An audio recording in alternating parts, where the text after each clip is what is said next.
มาสาบปุ้นที่เฮ็ดที่ผมบอกว่าได้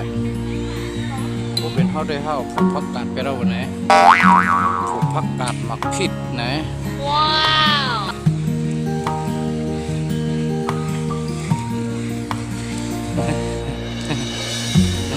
แม่เป็นช้างว่าจากเมืองชาติไหม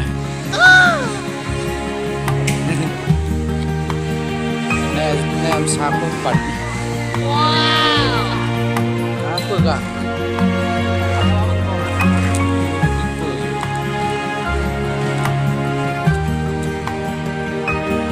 ที่เฮ็ดดึกมาพิมพ์บักคือไอ้จอกนะ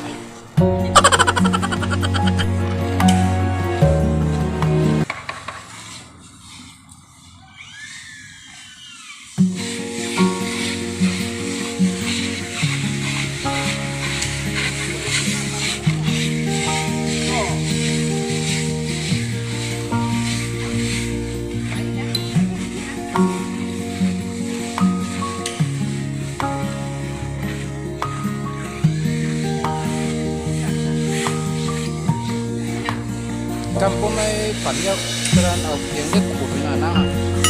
ถามลงเอาบนอ่ะซาไปชุดนั่นน่ะถามซิม